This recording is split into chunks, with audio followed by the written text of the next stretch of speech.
Break के बाद आपका खैर मकदम है। सयाती मकाम गुलमर्ग में इसकी पेट्रोलिंग माहिरीन ने बर्फानी तोदे के अचानक खतरात से बचने के लिए हिदायत और कुछ रहनुमा खतूत जारी किए हैं। इससे स्कीयर्स को मुस्तकबिल में किसी भी किस्म के हादसे से बचने के लिए मदद मिलेगी। गुलमर्ग में सतह समंदर से 14,000 फुट की बुलंदी पर वाक़े अफरवट, कंगडूरी और दूसरी चोटियों को पहले ही बर्फानी तूफान आने की सूरत में रेड जोन के दायरे में रखते हैं और स्की पेट्रोलिंग टीम की जानिब से गैर मुल्की स्कीयर्स को सलाह दी जाती है कि वो इन जगहों पर न जाएं। गुलमर्ग में 1 दर्जन से ज्यादा अफराद पर मुश्तमिल स्की पेट्रोलिंग टीम मौजूद है, जिनकी निगरानी अमरीका से आए हुए स्की एक्सपर्ट कर रहे हैं। वाज़ेह के सयाती मकाम गुलमर्ग में चंद रोज पहले बर्फानी तूफान की जद में आए पोलैंड के 2 गैर मुल्की स्कीयर्स की मौत के बाद यहां एडवाइजरी जारी कर दी गई।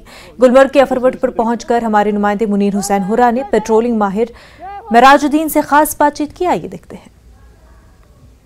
अफरवट की पीक पर हम खड़े हैं और यहाँ चंद दिन पहले जो एवलांच आया था, उस एवलांच में 2 जो फॉरेनर्स थे, स्कीयर्स थे, उनकी डेथ हुई थी और उसके बाद कुछ और एवलांचेस आए थे और जिनमें कोई जानी नुकसान, माली नुकसान नहीं हुआ है। और उस सिलसिले में यहाँ पे जो गुलमर्ग के अंदर पेट्रोलिंग टीम होती है और वो इन पहाड़ियों की निगरानी करते हैं और इस सिलसिले में बाज़ाब्ता तौर पे जो बोर्ड्स है, साइन बोर्ड्स है, उनको चस्पा किया जाता है। और ये जो ये अफरवट पीक है, कंगडोरी है और इन पहाड़ियों पर जो ये स्कीयर्स आते हैं वो इन पहाड़ियों पे स्कीइंग करते हैं और बैक साइड कंट्रीज जिसे हम कहेंगे, कुछ पहाड़ियों का नाम दिया है जो यहाँ स्की की लैंग्वेज में, और इन पहाड़ियों पर ये स्कीइंग कर रहे हैं। वहाँ पे जाने की इजाजत हो, वहाँ ग्रीन जोन करार दिया जाता है और रेड जोन में बाज़ाब्ता तौर पे ये सारी चीजें बताई जाती हैं। क्या कुछ रहता है सुबह सवेरे से आप उन स्कीयर्स के लिए इन पहाड़ियों पर जहां जहां रेड जोन होता है, या मुख्तलिफ तफसीलन हमारे नाज़रीन को बता दे ताकि लोग जान जाएंगे कि गुलमर्ग की पहाड़ियों पे कहाँ एवलांच रहने का खतरा रहता है, और वो तफसील से हमें बताएं क्या कुछ रहता है। शुक्रिया जनाब। सर, हम 15 मेंबर्स है यहाँ पर गुलमर्ग की पेट्रोल टीम के, ठीक है ना। तो हम यहाँ ही स्टेशनड है। हम जो एडवाइजरी देते हैं वो एडवाइजरी हम एक्चुअली बैक कंट्री के लिए देते हैं, जो रेड जोन है या ऑफ पीस्ट है। जो भी स्कीयर्स यहाँ पे आते हैं स्कीइंग के लिए, तो हमारी कोशिश यही रहती है कि हम उन तक ये एवलांच बुलेटिन्स पहुँचाए। जब फॉरेनर्स आते हैं तो क्या वो अपनी मर्जी से इन जगहों पे चले जाते हैं? अगर चले भी जाते हैं, क्या उनके पास वो वायरलेस सेट्स होते हैं? आपके पास भी होते हैं शायद। तो उस वक्त किस तरह कम्युनिकेशन होती है? और उससे पहले जब आप उनको बताते हैं कि ये रेड जोन एरियाज हैं, वो फिर अपनी मर्जी से चले जाते हैं, उस वक्त उनके लिए क्या कुछ वहाँ से स्टेप्स उठाए जाते हैं?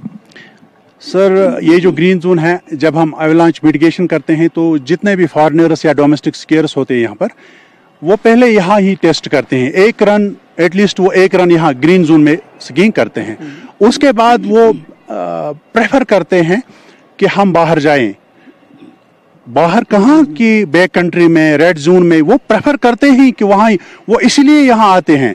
मैं यहाँ स्की पेट्रोलिंग टीम में पिछले 19 साल से काम कर रहा हूँ। जितने भी फॉरेनर्स आए हैं, जितने हमने उनके साथ बात की, हम उनके साथ डिस्कस कर रहे हैं कि आप why you are preferring to ski back country.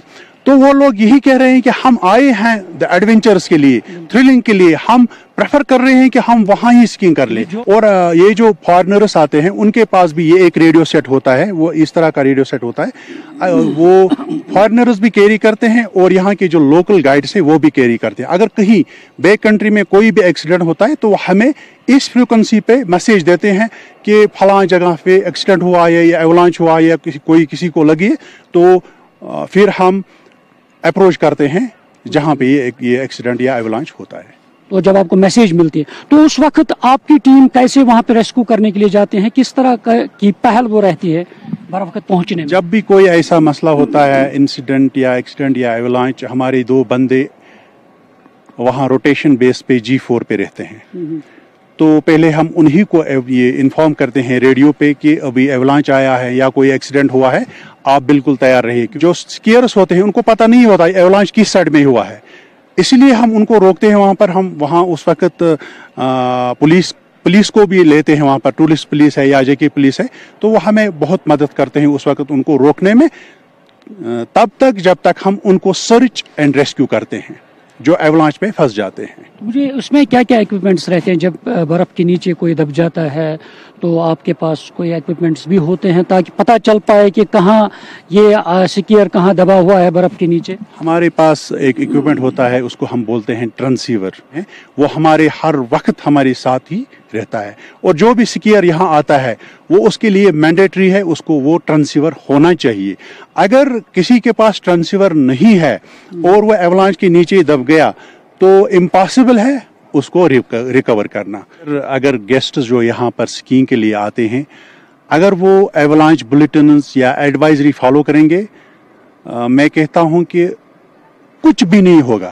اس طرح میرا صاحب نے تفصیل سے بتایا ہے کہ کیا کچھ سسٹم رہتا ہے اس گلمرگ کے اندر، اور جو فارنرز ہیں جو بھی یہاں آئے ہیں یا لوکل جو سکیئرز ہیں وہ ان رولز پہ، جو ان کے رولز ہے، ریگولیشنز ہے اور ان رہنما خطوط جسے ہم کہیں گے، اور ان پہ عمل پیرا ہو جائیں، عمل کرے، اور تاکہ کسی کا جانی نقصان نہ ہو جائے۔ نیوز 18 جموں کشمیر کے لیے میں گلمرگ سے منیر حسین خرہ۔